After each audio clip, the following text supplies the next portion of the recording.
Okay, guys, welcome to the introduction of basically the most important result in probably level one calculus course, which is the idea of the secant line and the tangent line, which are important to understand now because the rest of the course is based on is a result of what we learn here.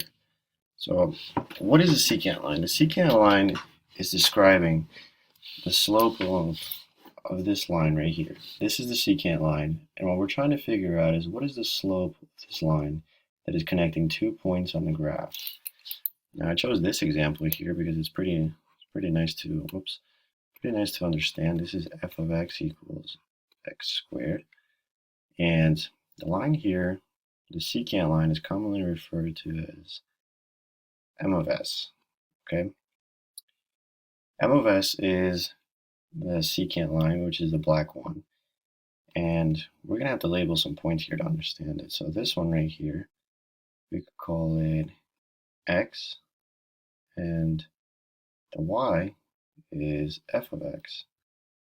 And over here, well, we're trying to find out what this is.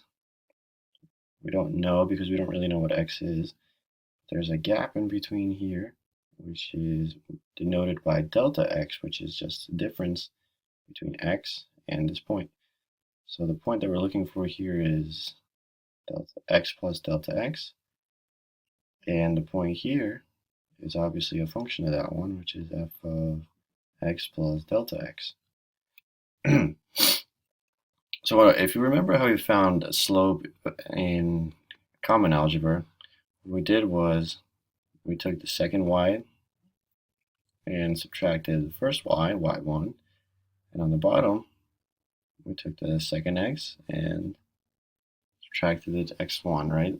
And this is exactly the same idea that we're going to do here to find the secant line, but now our points are described differently. X and x plus delta x are the points on the x-coordinate axis, and f of x and f of x plus delta x are the ones that are functions of those points. So this same idea is right here. This is the slope, and we're looking for the slope of this line right here. So what do?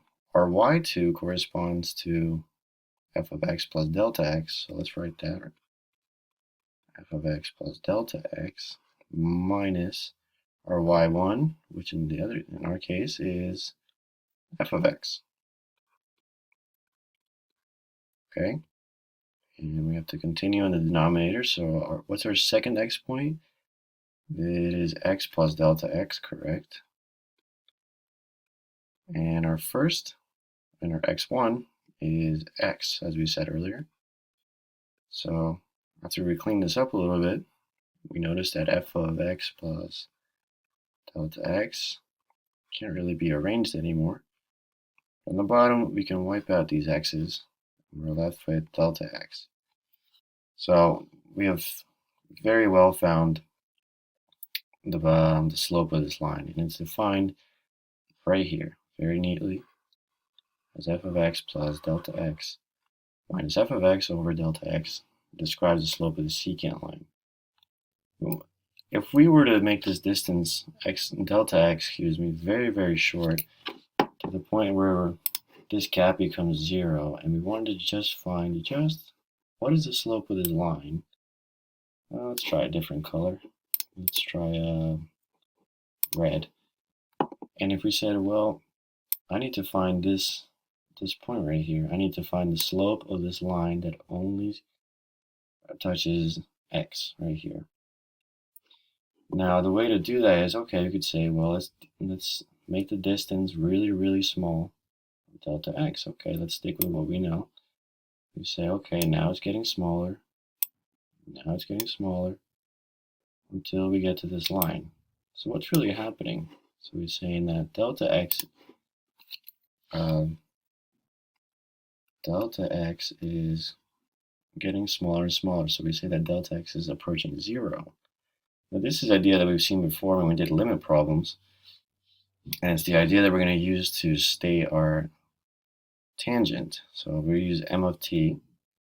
So we say now that the tangent, the slope of the tangent line, is the limit as delta x goes to 0 of our secant.